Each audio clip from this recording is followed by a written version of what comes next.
Suburban Sentinel here, along with Bella the camera cat.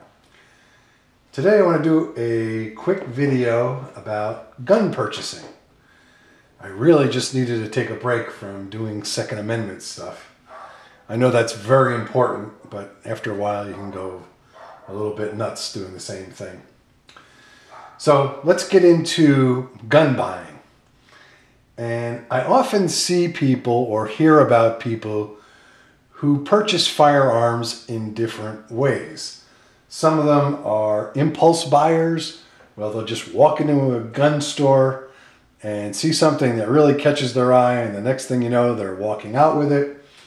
I see people who go out and buy what the most famous or most well-regarded reviewer has to say about a certain firearm.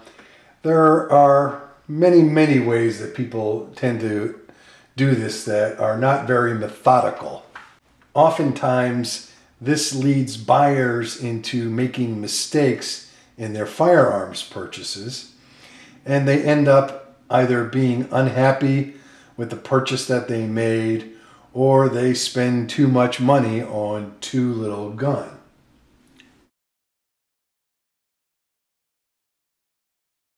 Before getting into the how-to portion of buying a gun, I'd like to take a step back and examine the psychology of human beings when we make purchases. And this applies not only to guns, but just about everything that we buy. One of the primary issues that deserves examination is our varying motivations to buy things. These motivations can generally be segregated into two categories: needs and wants. And let's take a look at each of those in turn.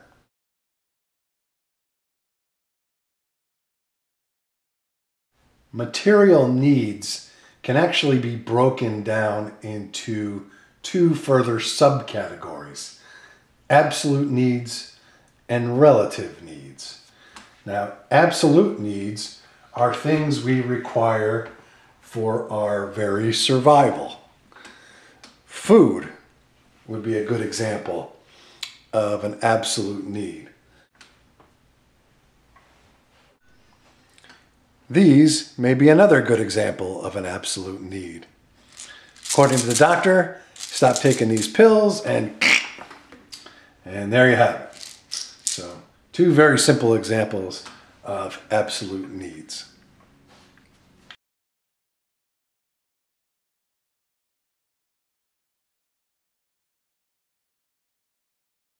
So now let's discuss relative needs. And what are those? Those are material items that make your life demonstrably better. And the key word here is demonstrably. There's another requirement. Societal norms also affect relative needs. And let's do this by example. We'll get rid of Mr. Ruger here. And here we have just a common ballpoint pen. My very survival does not depend on having access to a pen. But the society we live in, it would be pretty tough to get along if you did not have the ability to own or have access to a simple pen. Another example. A cell phone. Again, our very survival does not depend on having a cell phone. And I know this is probably ancient technology for most of you out there. That's about all I can handle. But in today's world, it's pretty hard to get along without a cell phone in the United States of America. If you lived in sub-Saharan Africa, the relative need for a cell phone would probably be non-existent. So why are these good examples of relative needs? Because it'd be hard to get along without either one of these in this society, and they make my life demonstrably better. I can write out checks with this pen. something that's empirically and demonstrably makes a difference. If I get stuck on the road, I can call AAA with this cell phone, or if my wife needs to get in contact with me, she can.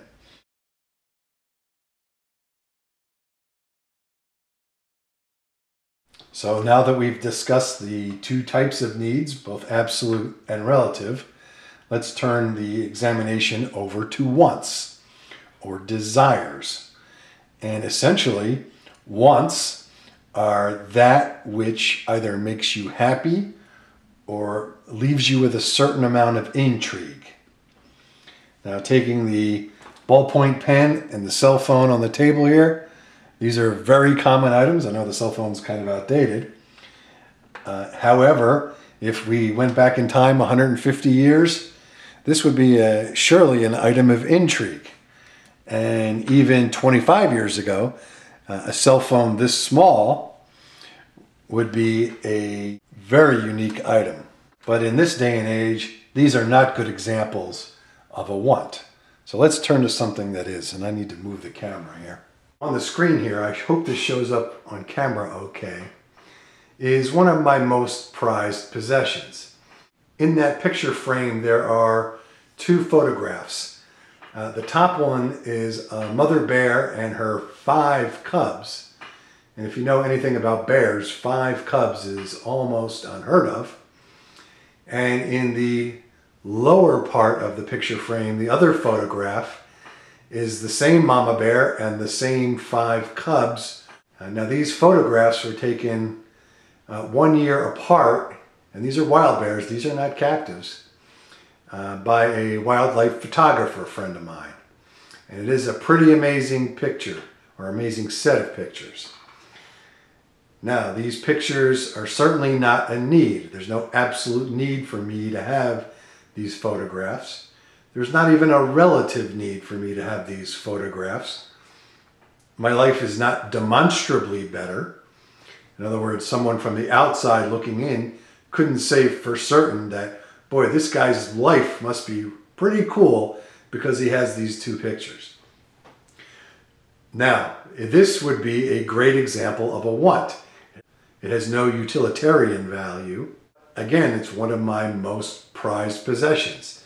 It makes me happy.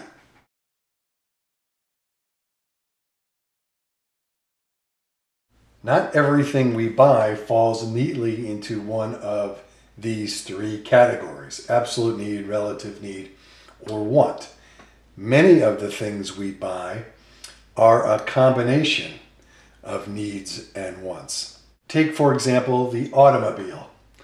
If you live in the United States, chances are you need a car.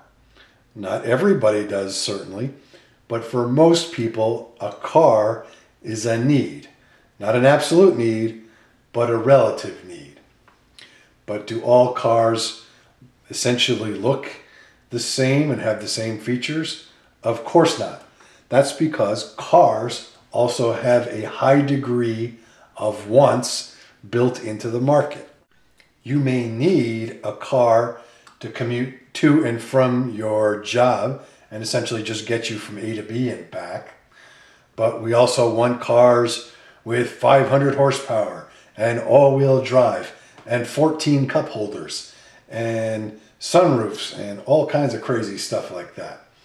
So there is a mixture of both need and want in automobile purchases, at least for most people.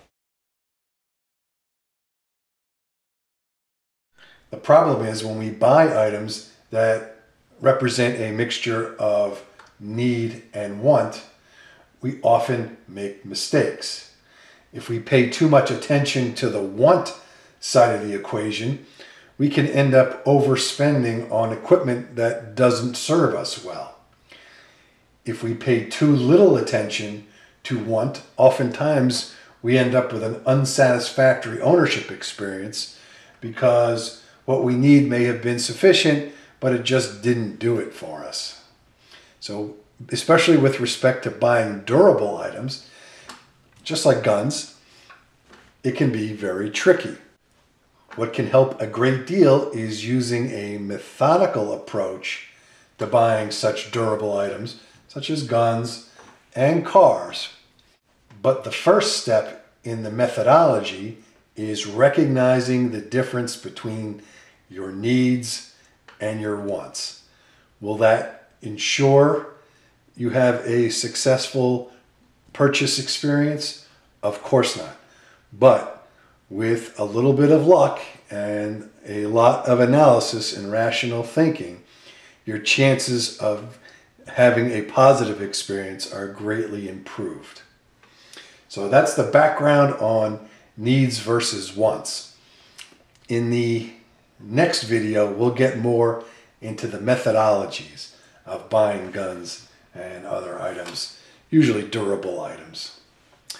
So thanks for watching. This is the Suburban Sentinel. Bella is passed out here, a cat treat hangover. Please subscribe and shoot safely, everybody.